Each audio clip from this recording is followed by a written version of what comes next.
Bien, buenos días. Damos gracias a Dios por permitirnos esta mañana estar en este lugar.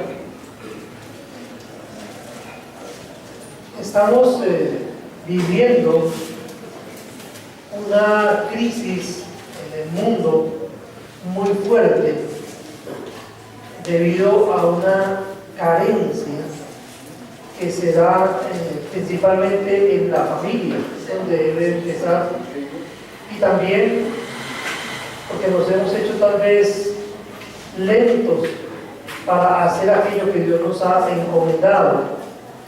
Y esa crisis tiene que ver con la insubordinación, la falta de obediencia en todos los niveles. Cuando vemos problemas como el que se presentó esta semana en nuestro país, cuando vemos el terrorismo, cuando vemos la insubordinación, todo tiene sus raíces en personas que no quieren obedecer, ya sea que estén dentro del gobierno o fuera del gobierno o contra el gobierno. Porque si nos ponemos a analizar la raíz de la desobediencia, si analizamos tantos problemas que se presentan, podemos pensar que dentro de nuestros gobiernos también existe desobediencia. Se diseñan las leyes, se diseña cada sistema para que haya orden en el país, para que haya equidad, para que haya paz, para que haya armonía. Sin embargo, la corrupción va permeando los diferentes niveles y hay desobediencia allí, lo cual genera reacciones, rechazo, y vemos la otra parte, la insubordinación, la crisis de autoridad. Las personas no quieren obedecer los parámetros, no quieren tener límites. Hemos visto a lo largo de los años cómo se han levantado diferentes momentos en los cuales se ha manifestado el inconformismo y el deseo de volar, de vivir sin ningún tipo de parámetros, sin ningún tipo de límites. Las personas no quieren tener límites. ¿Por qué sucede esto? Sencillamente porque no entienden la bondad de los límites y porque no fueron enseñados a obedecer. Yo creo que si hay algo muy importante en lo que debemos trabajar como padres de familia, es enseñar a nuestros hijos a obedecer. Es una de las cosas que debemos tener mayor énfasis, debemos tener como mayor dedicación. Creo que es aquí donde debemos centrar nuestro mayor esfuerzo, enseñarles a nuestros hijos a obedecer en las diferentes esferas de autoridad donde ellos se ubiquen a lo largo de sus vidas. Entonces, creo que es muy importante pensar en este tema de la obediencia. Por eso, esta mañana quise que miráramos nuestro ejemplo de obediencia por excelencia, que es el Señor Jesucristo. Y vamos a hablar de algunas razones o algunos tips de cómo aprender a obedecer. Pero principalmente debemos decir esta mañana que observando a Cristo aprendemos a obedecer. Es el tema que vamos a trabajar esta mañana. Observando a Cristo aprendemos a obedecer. Si Él, siendo Dios, si para Él, siendo Dios, es tan importante la obediencia, ¿cuánto más ha de serlo para nosotros que somos sus criaturas? Y Él ha determinado lo que debemos hacer y la manera de hacerlo. Vamos a mirar entonces en Filipenses capítulo 2, versículos 5 al 8. Filipenses 2, versículos 5 al 8. Dice: haya pues en vosotros este sentir que hubo también en Cristo Jesús, el cual siendo en forma de Dios, no estimó el ser igual a Dios como cosa a que aferrarse, sino que se despojó a sí mismo, tomando forma de siervo, hecho semejante a los hombres, y estando en la condición de hombre, se humilló a sí mismo, haciéndose obediente hasta la muerte, y muerte de cruz. Vamos a orar. Padre nuestro que estás en el cielo, queremos darte muchas gracias porque nos permites estar reunidos en este lugar esta mañana. Gracias porque nos permites leer tu palabra con libertad y queremos pedir que tu Santo Espíritu nos esté guiando para que podamos entender la importancia que tiene la obediencia en nuestras vidas, especialmente para que podamos ser herramientas útiles en tus manos, como esa herramienta a través de la cual tú te estás dando a conocer al mundo. Porque entendemos, Señor, que es tu iglesia el mecanismo, es tu iglesia el organismo a través del cual tú te das a conocer a la humanidad. Por eso, Padre, quiero pedirte que nos permitas, que nos ayudes a ver en esta mañana la importancia de la obediencia en nuestras vidas. En esta mirada que vamos a dar a tu Hijo como la persona obediente que es, podamos aprender para poner en práctica también su enseñanza, seguir su ejemplo y ser asimismo obedientes a ti como tú lo quieres para cada uno de nosotros. En el nombre de tu Hijo oramos, con acción de gracias. Amén. Bien, algunas de las razones por las cuales debemos, o a través de las cuales podemos aprender obediencia observando a Cristo, o la primera de ellas es que Él creció como un niño obediente. O sea, Él se sujetó a las condiciones humanas. Dice que siendo en forma de Dios no estimó el ser igual a Dios como cosa a que aferrarse, sino que se despojó a sí mismo, no tuvo en cuenta su divinidad y se sujetó a condiciones humanas. Quiso vivir como uno de nosotros, pasando por cada una de las etapas, desde el desarrollo embrionario en el vientre de María, su nacimiento y luego su crecimiento también. Y este tema de la obediencia él tuvo que aprenderlo también. De hecho, vemos que Hebreos nos dice que por lo que padeció aprendió la obediencia. Miramos allí en Hebreos 7, el versículo 26.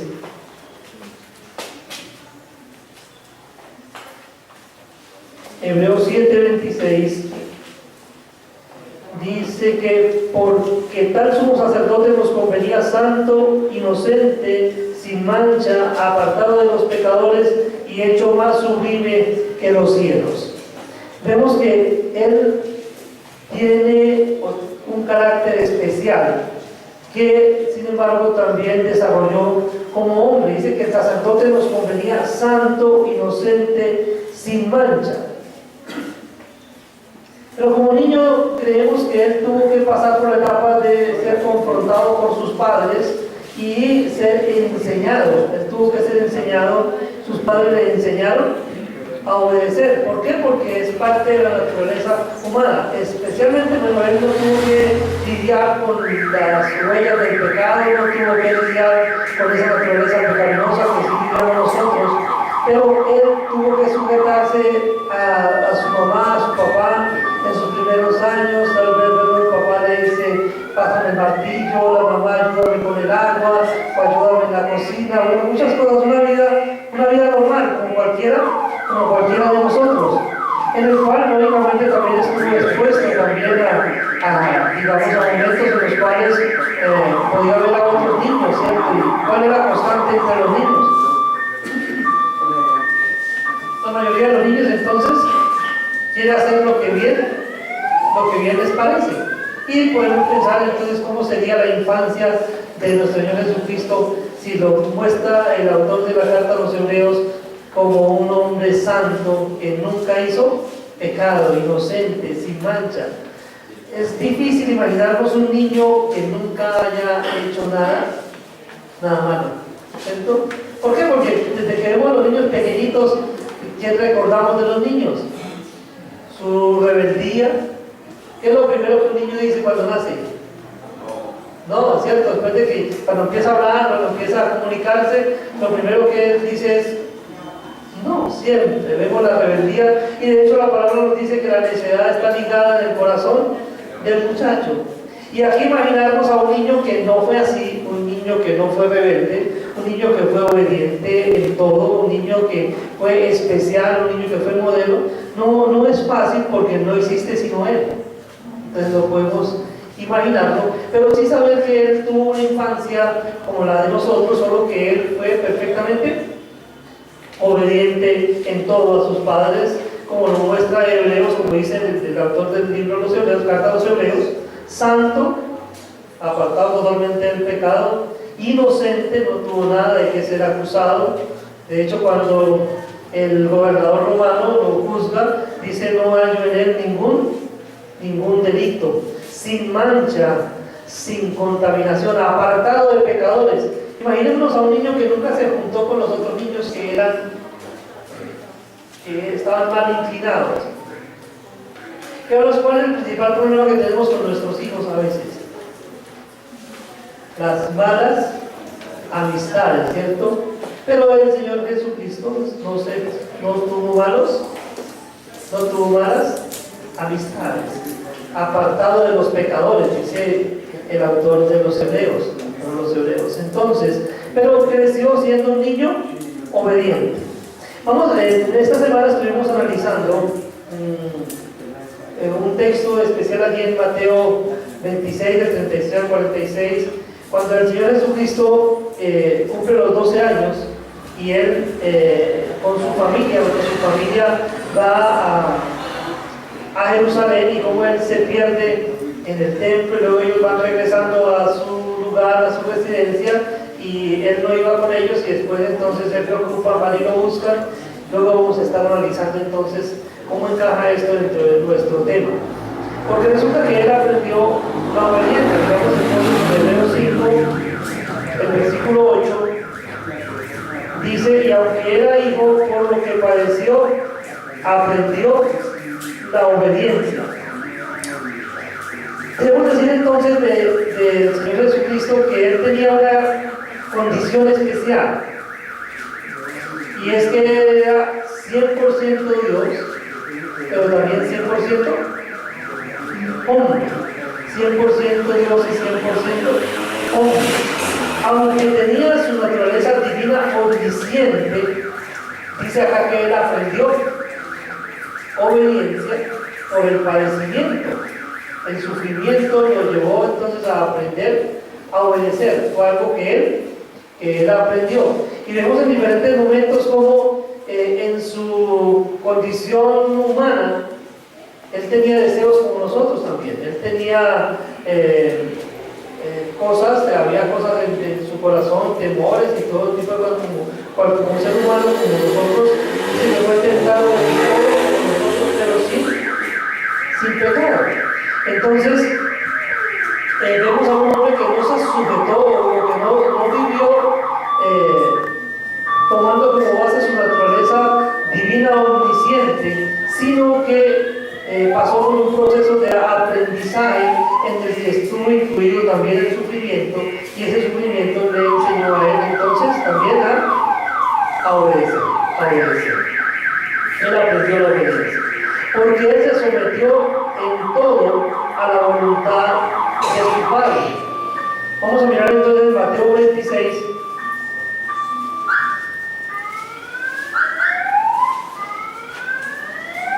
Mateo 26.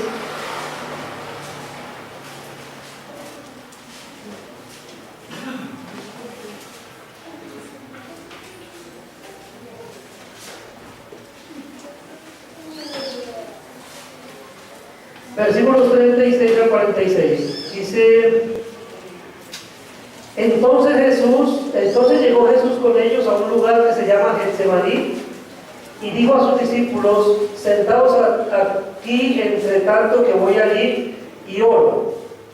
Y tomando a Pedro y a los dos hijos de Zebedeo, comenzó a entristecerse y a angustiarse en gran manera. Entonces Jesús les dijo: mi alma está muy triste hasta la muerte. Quedaos aquí y velad conmigo. Yendo un poco adelante, se postró sobre su rostro, orando y diciendo: Padre, si es posible, pasa de mí esta copa, pero no sea como yo quiero, sino como tú. Vino luego a sus discípulos y los halló durmiendo, y dijo a Pedro: ¿así que no habéis podido velar conmigo una hora? Velad y orad, para que no entréis en tentación. El espíritu a la verdad está dispuesto, pero la carne es débil. Otra vez fue y oró por segunda vez diciendo: Padre mío, si no puede pasar de mí esta copa sin que yo la beba, hágase tu voluntad. Vino otra vez y los halló durmiendo, porque los ojos de ellos estaban cargados de sueño, y dejándolos se fue de nuevo y oró por tercera vez diciendo las mismas palabras. Entonces vino a sus discípulos y les dijo: dormid ya y descansad.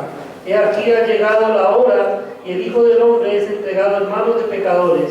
Levantaos, levantaos, vamos, ved, se acerca el que me entrega. Vemos acá que él se sometió plenamente a la voluntad de su Padre, se subordinó a la voluntad de su Padre.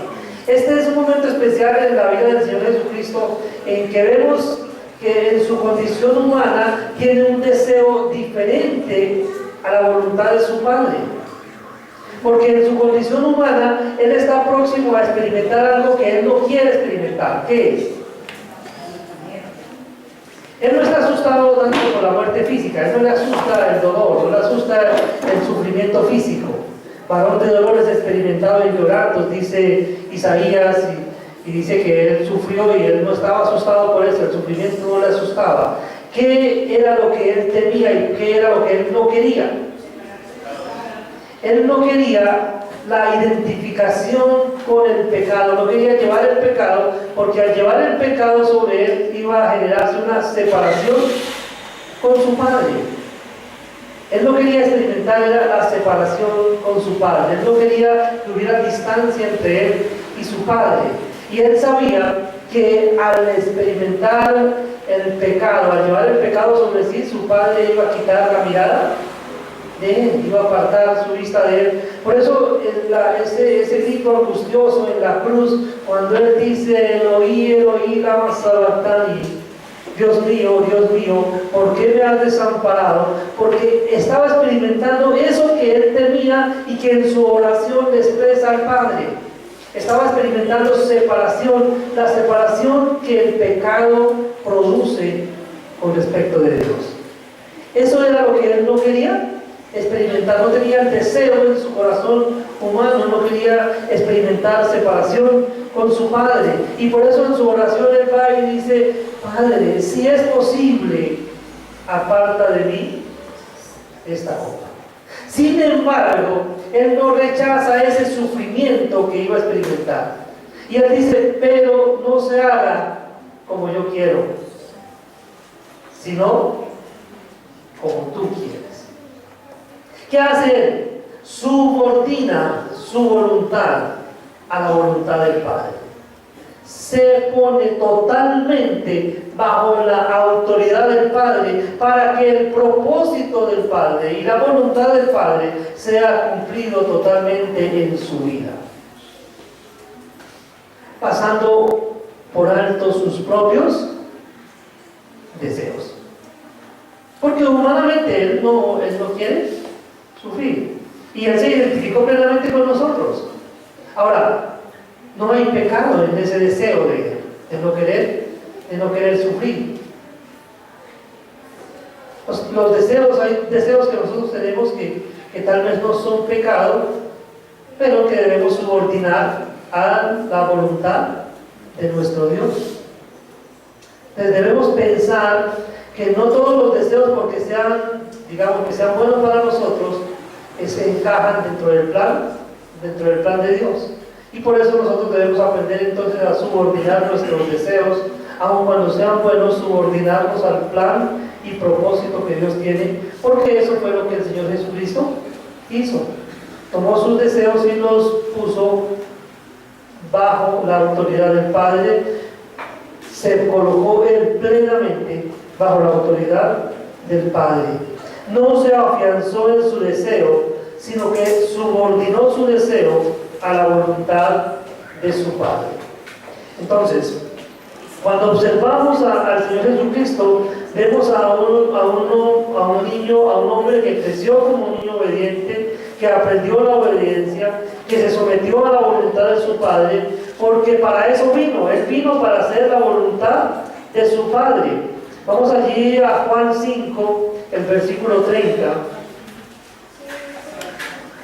Juan 5, versículo 30, dice: no puedo yo hacer nada por mí mismo, según oigo así juzgo, y mi juicio es justo, porque no busco mi voluntad, sino la voluntad del que me envió, la del Padre. Tenemos aquí un principio de autoridad y obediencia plenamente establecido en el seno de la Trinidad. En el seno de Dios mismo está establecida la obediencia como uno de los principios básicos del orden y de la esencia misma de Dios. Dios es un Dios de orden y para Dios es muy importante la obediencia, porque Él mismo la practica en el seno de su persona. Allí cuando vemos al Padre, al Hijo y al Espíritu Santo, vemos al Hijo subordinado, vemos al Hijo obediente perfectamente a la voluntad del Padre. Y cuando Él viene y toma la condición humana, Él en su condición humana también está subordinado al Padre y dice: yo he venido para hacer no lo que yo quiero, sino lo que mi Padre que me envió me dijo que hiciera. O sea, Él no vino a cumplir con su propia voluntad, o no traía su propia agenda, no traía sus propios deseos. Él vino a hacer estrictamente lo que el Padre le encomendó que hiciera. Por eso cuando lo vemos en la cruz del Calvario, Él allí en la cruz del Calvario, una de las cosas que dice es: consumado es. Señor, hice todo lo que me dijiste que hiciera. Hice todo lo que me encomendaste. Obediencia perfecta. Obediencia perfecta. Entonces es muy interesante observar al Hijo de Dios como una persona obediente. Obediente. Mire, a mí me cuestiona mucho cuando escucho algunas oraciones de personas que empiezan a orar, por ejemplo, y empiezan a decir: en el nombre del Señor te declaro sano. ¿Por qué me preocupa ese tipo de oraciones? Me preocupa porque veo a una persona que no se subordina a la autoridad del Padre, sino que quiere que el Padre le cumpla su deseo. Y no tanto su deseo, sino como si el Padre fuera el genio de la lámpara al cual se le pueden dar órdenes y él tendría que obedecer lo que nosotros le digamos. No estamos aquí para darle órdenes al Señor, Él es el dueño de todo. Estamos aquí para obedecerlo. Y el modelo del Señor Jesucristo debe impactarnos tremendamente. Y aún en nuestra oración, cuando estemos delante de Él, tenemos que subordinar nuestro deseo y nuestra voluntad a su voluntad y a su deseo. Por eso siempre en mi oración yo le digo al Padre: Señor, estoy enfermo, me gustaría que me sanaras. Pero eso depende de ti, Señor. Si quieres hacerlo, Padre, por favor, sáname. Señor, tengo esta necesidad. Me gustaría que satisficieras esta necesidad, Señor. Me gustaría que me dieras esto que creo que necesito. Pero depende de ti, Señor. Haz lo que tú quieras. Está bien que yo le manifieste al Señor mis deseos, mis anhelos, mis sueños. Está bien que en la oración vaya y abra mi corazón a Él y le exprese lo que yo quiero, pero debo subordinar eso, ese deseo, ese querer mío, a la voluntad del Padre. Es lo que Él nos enseña. Entonces no sea lo que yo quiero, sino lo que tú quieres. Ese es un ejemplo que debemos aprender a seguir en nuestra comunicación con Él, en nuestra conversación con Él. Acerquémonos más para ponernos de acuerdo con Él y no pretendamos que Él se ponga de acuerdo con nosotros. Porque Él tiene planes inmutables que no van a cambiar. Y tiene propósitos establecidos que no van a cambiar. Él ha determinado qué hacer con su vida y ha determinado qué hacer con mi vida. Lo mejor que podemos hacer es ir delante de Él y decirle: Señor, aquí estamos para que tú hagas con nosotros lo que quieras hacer. Sometemos nuestra voluntad a la tuya. Haz como tú quieras. Obedientes. Aprender a ser obedientes. Decir: Señor, dime qué quieres que haga. Recordamos a los profetas: heme aquí. Ese heme aquí estaba implicando eso. ¿Qué quieres que yo haga? Envíame a mí, yo voy a hacer lo que tú me mandes. El Señor Jesucristo se dispuso de esta manera en las manos de su Padre y vino para hacer la voluntad del Padre. Él es entonces nuestro modelo de obediencia por excelencia, porque Él dice que no vino para hacer lo que a Él le parecía, sino vino a buscar la voluntad de su Padre. No hizo nada por sí mismo, siempre buscó la voluntad de su Padre. Porque el propósito de su vida fue obedecer a su Padre. Allí en Juan, en el capítulo 6, versículos 38 al 39, dice: porque he descendido del cielo, no para hacer mi voluntad, sino la voluntad del que me envió. Y esta es la voluntad del Padre, el que me envió, que de todo lo que me diere no pierda yo nada, sino que lo resucite en el día postrero. Vemos a un hombre totalmente entregado a un propósito. Vemos a alguien concentrado en la voluntad del Padre. Esta es la voluntad del Padre que me envió. Este es el propósito con el cual Él me envió. Él me envió para que de todo lo que Él me diere yo no pierda nada, sino que lo resucite en el día postrero. Y como entendemos que Él es obediente y cumple con la voluntad de su Padre, sabemos que si estamos en su mano, es parte de nuestra seguridad, si hemos sido puestos bajo su cuidado, ¿qué va a hacer Él con nosotros?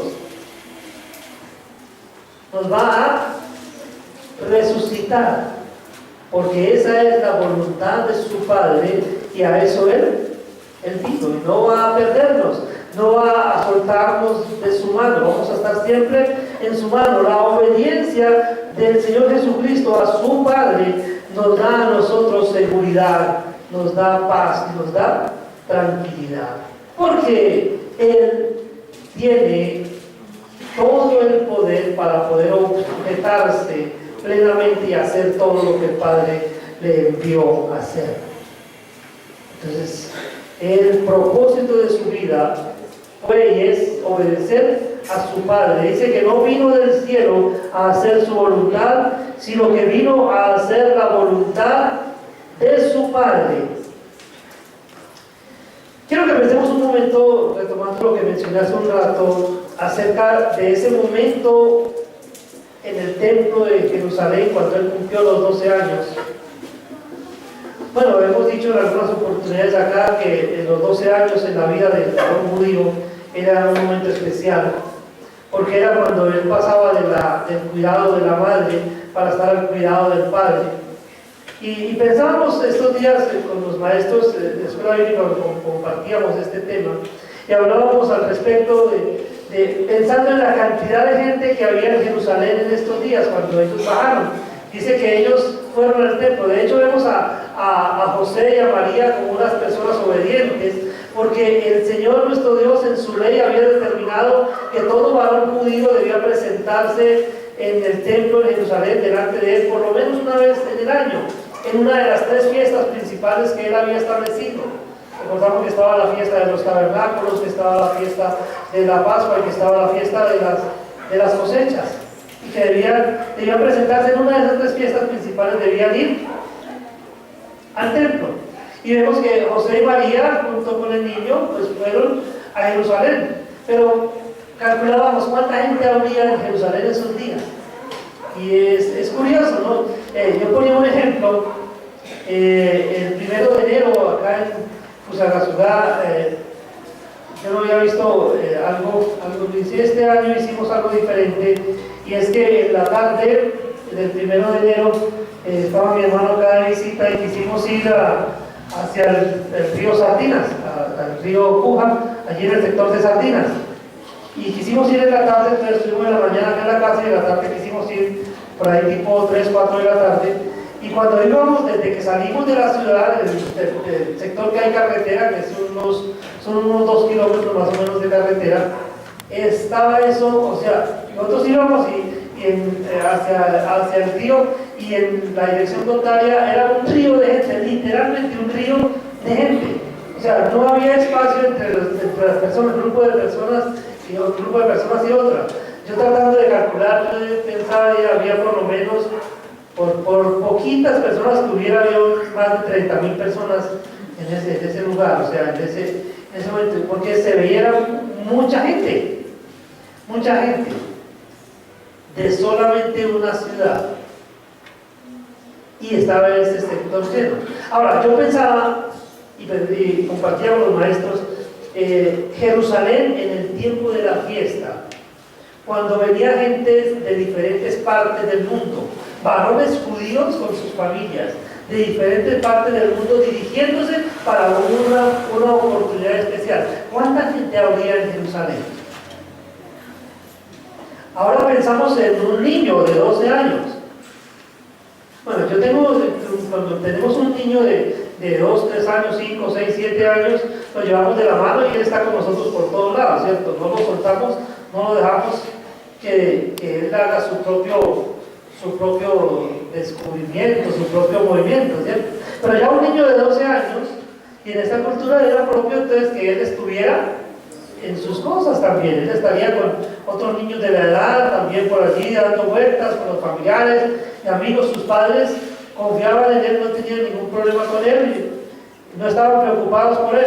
Y como había tanta gente, en la narración que leímos esta semana en nuestro maná, pues vimos que ellos empezaron a regresar a su tierra después de la fiesta, y después de que pasó un día, dijeron, ¿dónde está el niño? Y se fueron a buscarlo entre los familiares y los amigos, y no lo encontraron. Se regresa nuevamente a Jerusalén. Y ahora, 3 días después, pues uno que había avanzado, otro que regresando, y un día buscándolo en Jerusalén. ¿Y dónde lo encontraron? En el templo. Ahora, ustedes dirán, ¿es desconsideración de él? ¿Desobediencia de él? No, es un niño y está aprendiendo y tiene conducta de niño. Y entonces a él ya lo dejan entrar al templo, ¿cierto? Porque antes no lo dejaban entrar al templo, solamente cuando lo presentaron allá, pero después los niños no iban al templo, ¿no? En las sinagogas, por ejemplo, los judíos no dejan entrar a los niños menores de 12 años. Pero acá él ya había cumplido los 12 años. Y entonces él lo dejan entrar al templo. ¿Y qué estaba haciendo en el templo? O sea, él era un niño muy inquieto. Él quería escuchar también la palabra de su padre. Y iba a escuchar a los maestros. Pero él también tenía mucho que enseñarle a esos maestros. Y estaban allí los maestros, entonces, escuchándole maravillados. Y cuando llega la mamá, ¿qué le dice? ¿Por qué nos has hecho esto? Bueno, ¿cómo le responde él? ¿No sabíais que en los negocios de mi padre me es necesario estar? Es decir, yo necesitaba estar acá.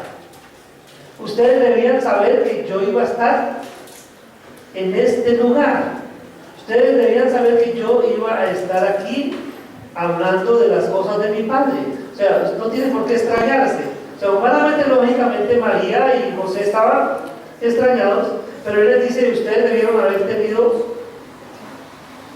un poco de lógica y haber pensado que yo iba a estar aquí. Es de lo que a mí me corresponde tener en cuenta. Pero después, ¿cómo termina esa escena? Dice que él regresa con ellos y estaba sujeto a ellos. Entonces, nuevamente, ¿por qué hace mención de eso? ¿Por qué dice que él regresa y por qué específicamente dice que él estaba sujeto a ellos?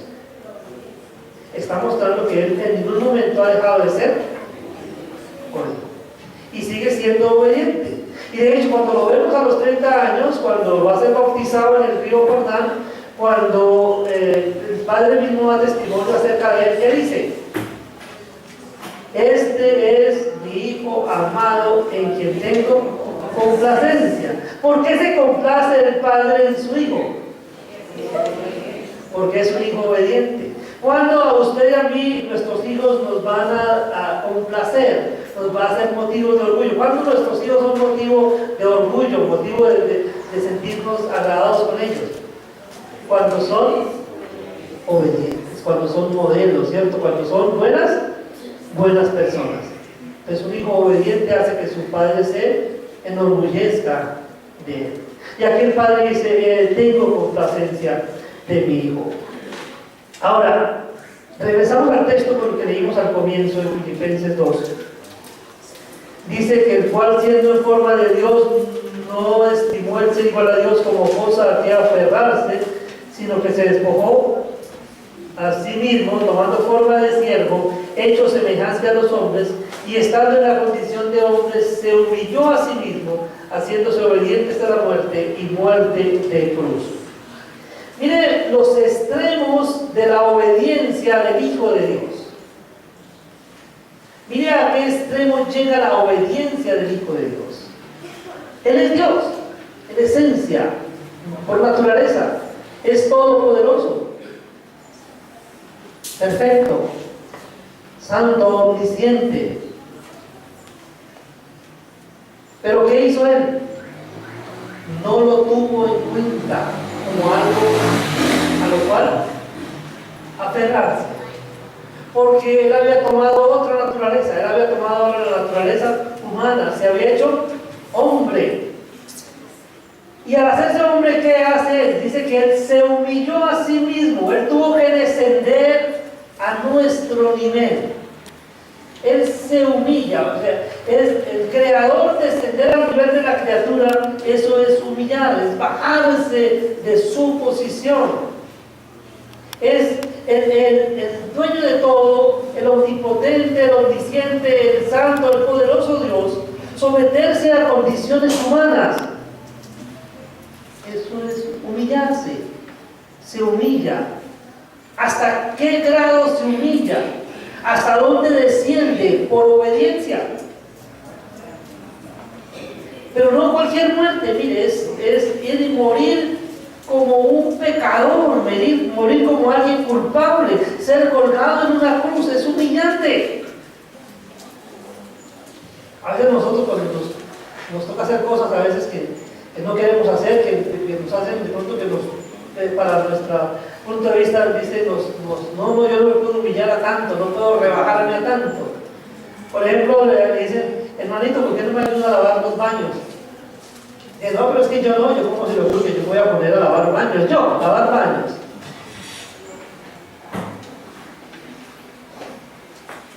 Eso no es para mí, yo soy puesto es para dirigir al pueblo. ¿Cómo se le ocurre que yo me ponga a lavar baños?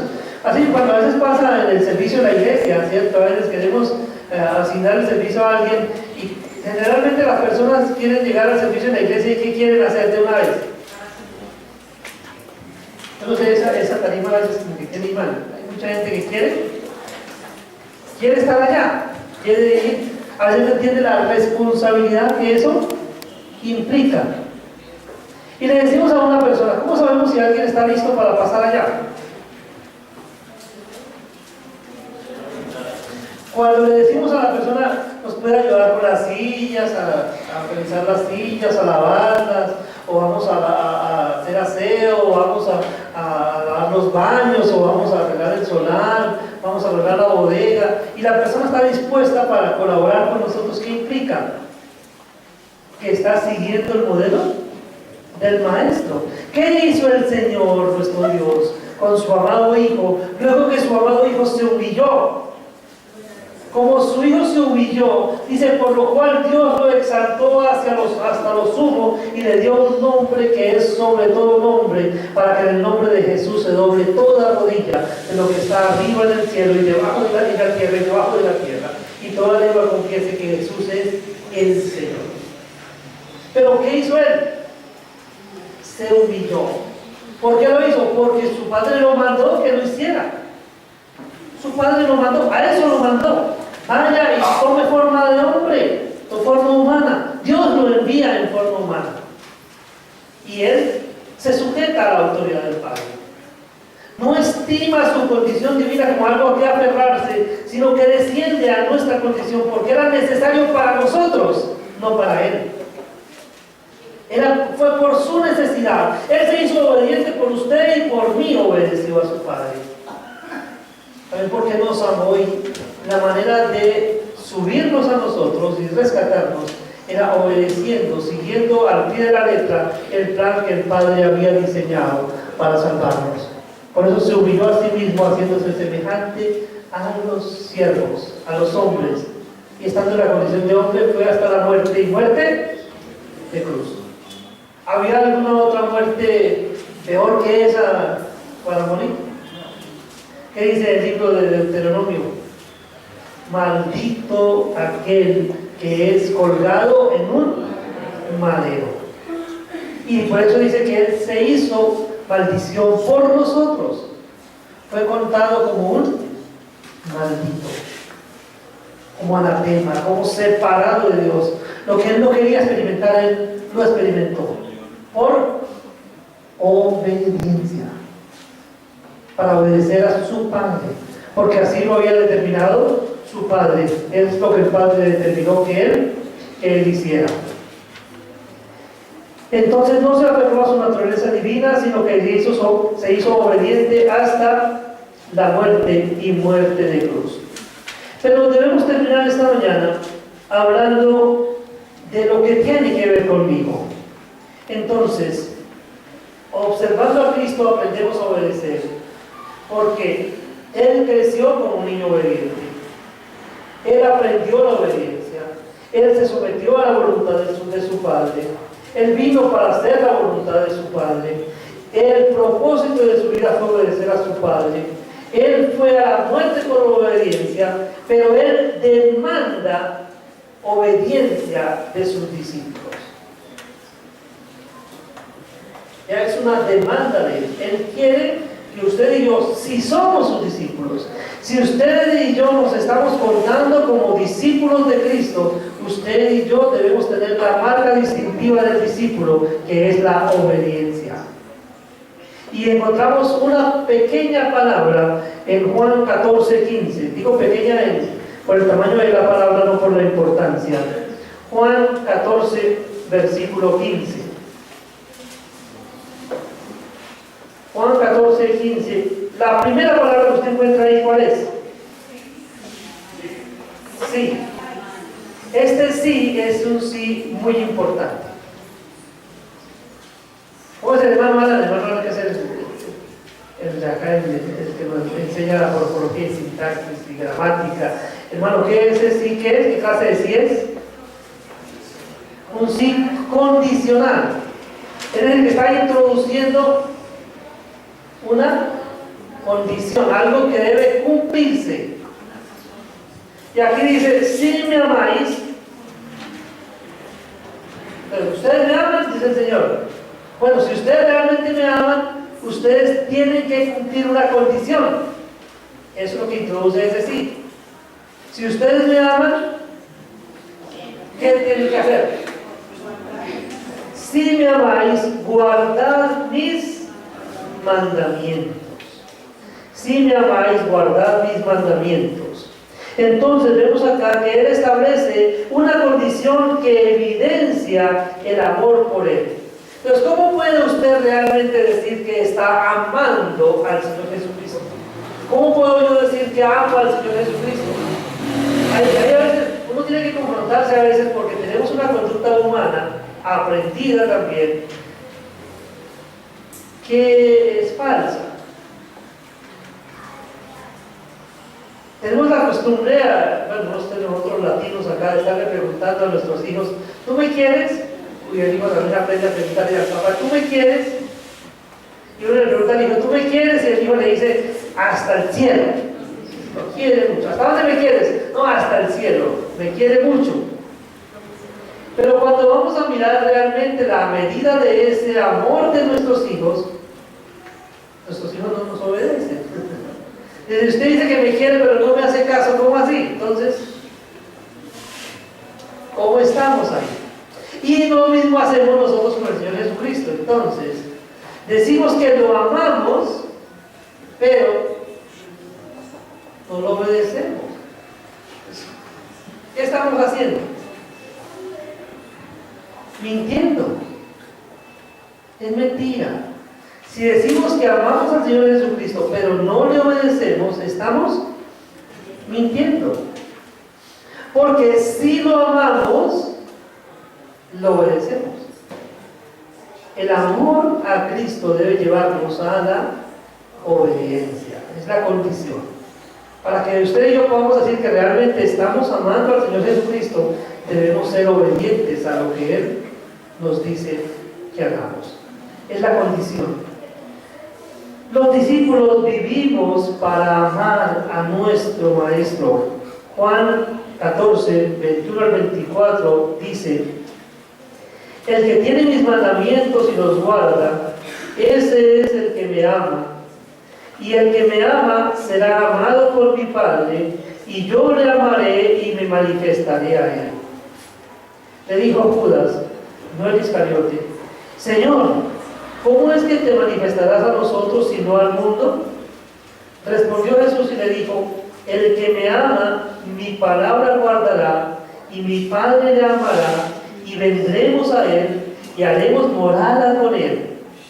El que no me ama, no guarda mis palabras, y la palabra que habéis oído no es mía, sino del Padre que me envió. Nos pone en la perspectiva del destino final. Nuestra relación con el Padre. Entonces ya vamos a ver la obediencia no solamente como una condición para mostrar el amor, sino la obediencia como una necesidad para los que esperamos en Cristo, los que esperamos la venida de Cristo para estar con el Padre. Y aquí nos prepara para un tema que vamos a estar trabajando, si Dios lo permite, esta semana próxima, y es para subir el testigo o subir la exigencia de lo que Dios espera, de lo que Dios quiere de nosotros. Quiero dejarlos ahí con una introducción para lo de la semana entrante. Mateo capítulo 5 dice: viendo la multitud, subió al monte, y sentándose vinieron a él sus discípulos, y abriendo su boca les enseñaba, diciendo. Eso que él les dice después, eso que hay después de los dos puntos, son las cosas que él quiere de sus discípulos. Es decir, esa es la norma para el discípulo. Si alguien quiere ser un discípulo como Dios lo demanda, hace bien en tener en cuenta lo que él dice en el sermón del monte. Todo el sermón nos habla del carácter del discípulo, y todo tiene que ver con el tema que estamos trabajando esta mañana, con obediencia. Obedecer, hacer lo que él quiere que hagamos. Él demanda obediencia completa. Recordemos algo, mis queridos hermanos, para que no nos desviemos. La obediencia incompleta es una completa desobediencia.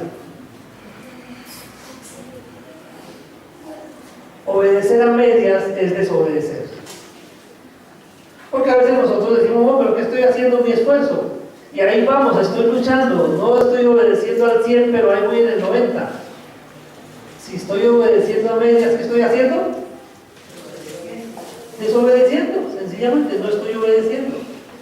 Entonces debemos quitarnos ese concepto secular, ese concepto académico en el que Dios nos va a permitir, o Dios permite que nosotros seamos cristianos así a medias. No. Él nos quiere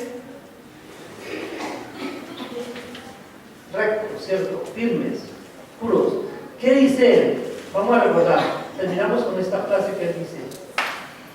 Él dice: sed santos, porque yo soy santo. Eso es, volvemos otra vez a la gramática.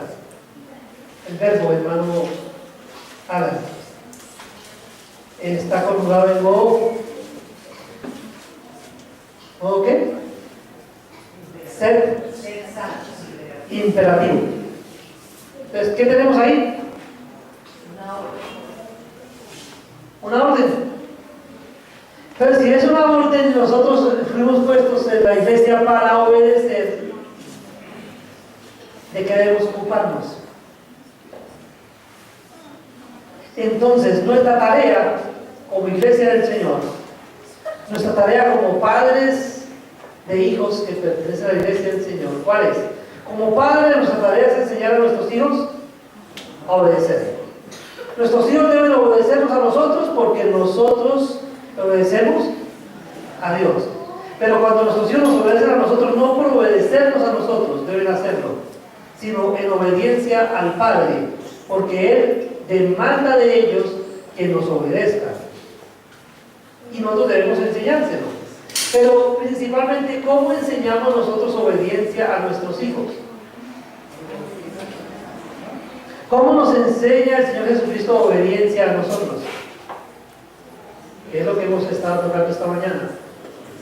¿Cómo aprendemos obediencia del Señor Jesucristo? Porque Él modeló la obediencia en su propia vida. Él es nuestro modelo de obediencia. Nosotros debemos convertirnos en los modelos de obediencia para nuestros hijos. Y así, y de esta manera, si nosotros realmente empezamos a ser obedientes y educamos a nuestros hijos en la obediencia, creo que vamos a hacer un pequeño aporte para que la crisis que vivimos en la actualidad, de la cual hablamos al comienzo, sea un poco menor. O sea, si realmente usted y yo vamos a impactar el mundo de alguna manera, va a ser a través de la obediencia a la palabra del Señor. Ahí podremos causar algún impacto en las personas que están a nuestro alrededor. Porque la obediencia nos va a llevar a la santidad, y dice el Señor que sin santidad nadie verá al Señor. Entonces, mis hermanos, una palabra de ánimo esta mañana para que miremos al Señor Jesucristo como nuestro modelo para la obediencia y nos esforcemos para ser obedientes como Él lo demanda de nosotros. Padre nuestro que estás en el cielo, queremos darte muchas gracias porque en esta mañana, Padre bendito, tú nos permites estar en este lugar para alabarte, para bendecirte. Gracias, Señor, porque nos permites ver a tu amado Hijo. Gracias porque nos permites considerarlo en diferentes momentos de su vida.